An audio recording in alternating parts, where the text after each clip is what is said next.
Right. We are fast approaching the peak of Prime Minister Benjamin Netanyahu's efforts to really impose his will on all levers of power in Israel.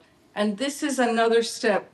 The head of the Shin Bet security agency, Ronen Bar, was forced to present a signed affidavit. This is like testimony in court. It has the same weight.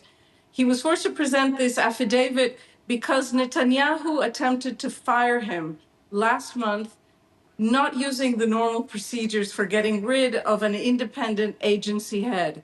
So Ronen Bar pushed back and said that his firing was illegal. The court begged both sides to come to a compromise. The government refused to hold any discussions with the Shin Bet. The government of Benjamin Netanyahu at this point does not recognize the Chief Justice of the Israeli Supreme Court, is trying to fire the Attorney General, and, as we just mentioned, is attempting to illegally fire Ronen Bar, the head of the Shin Bet.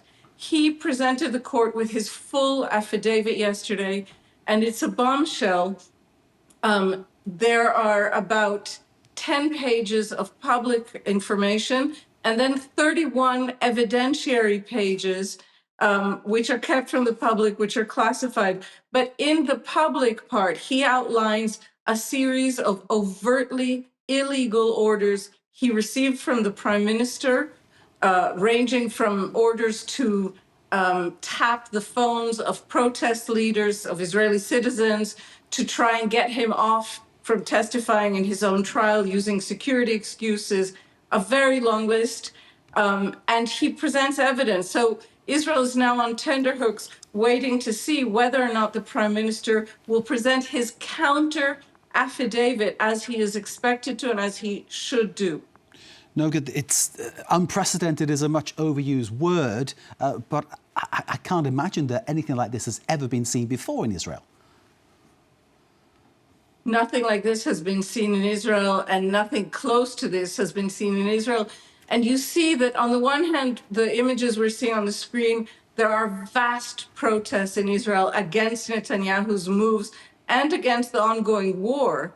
But at the same time, you do have a sense that Israelis are so confused and overwhelmed by the situation of a prime minister attempting an illegal, an overtly, evidently illegal maneuver, and the court having, for the first time in the country's history, to intervene against this firing, that people in a way are switching off just because it's impossible to understand.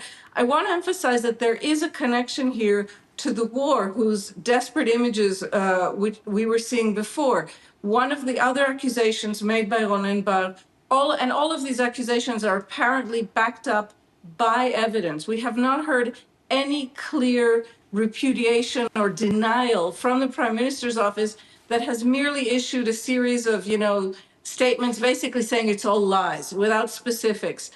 But one of the claims made by Ronen Bar is that the Prime Minister has acted inappropriately against the state's interests, that he has acted to scuttle a deal that would bring a ceasefire and would bring the remaining hostages home, and that he attempted to use the head of the Shin Bet to scuttle these deals before Netanyahu simply removed him from the negotiating committee when apparently the head of the Shin Bet was getting in the way of Netanyahu's true aims, what Ronen Bar claims are the true aims, which is simply to perpetuate this war and not bring the hostages home, and therefore continue to hold on to power. This